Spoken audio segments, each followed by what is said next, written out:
निमिया के गछिया चलेगा कि दौड़ेगा? कुछ तो बोलिए हाँ ना, कुछ नहीं बोलते आप। दौड़ेगा तो दोनों हाथ उठाइएगा। ये 1 2 3 4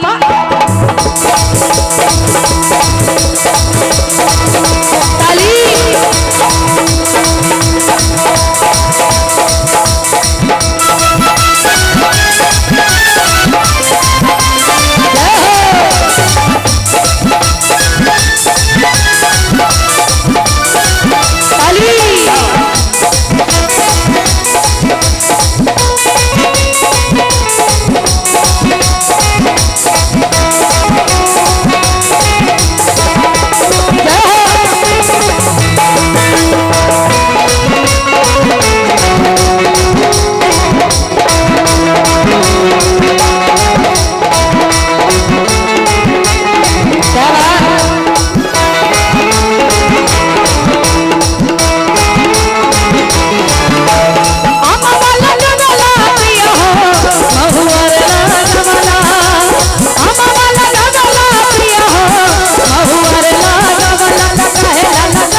बोली सच्ची दरबार की।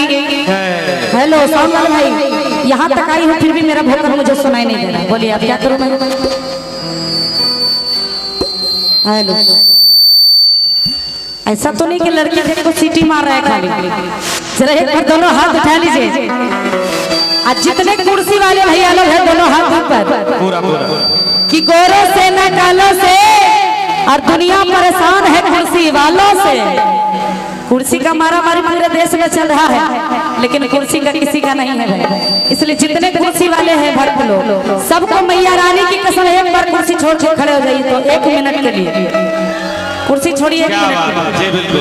अजर दोनों हाथ खड़ी शेर वाली मैया के नाम और झूम के तालियों के साथ कि काहे न लगा वाला हथिया हो, काहे न लगा वाला हथिया हो, निमिया के चिया काहे न लगा वाला हथिया हो, निमिया के चिया काहे न लगा वाला हथिया हो, निमिया के चिया ताली।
बोली शेरों वाली मैया की।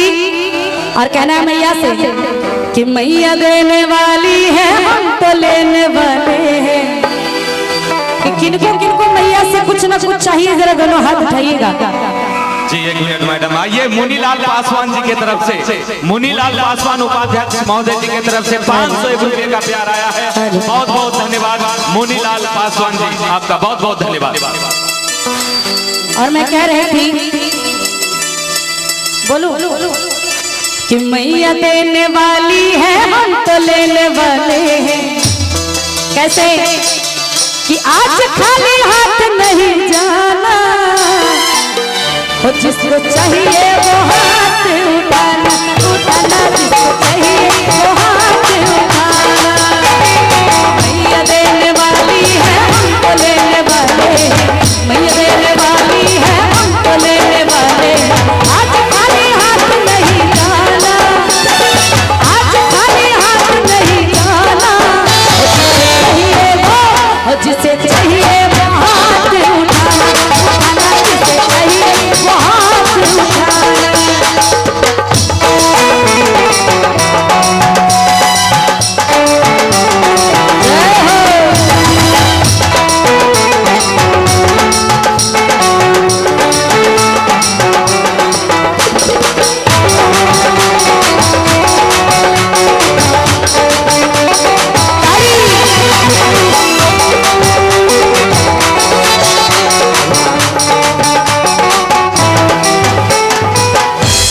अब मैं बोल रही थी किनको किनको मैया से कुछ न कुछ चाहिए दोनों हाथ उठाइएगा।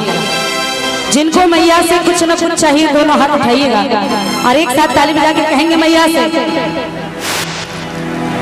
कि निमिया के डार मैया हटा लिया सनवा की झूली रे झूली ना। कितने लोग मैया को झूला झुलाइएगा दोनों हाथ उठाते हुए कि मैया मोरी गावेली जाके झूली रे झूली ना। मैया मोरी गावेली जाके झूली रे झूली ना। निमिया के डार मैया डाल लिया सनवा की झूली रे झूली ना। निमिया के डार मैया डाल लिया सनवा की झूली रे झूली ना। मैया मोरे गावेली मैया मोरे गावेली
जाके झूली रे झूली ना।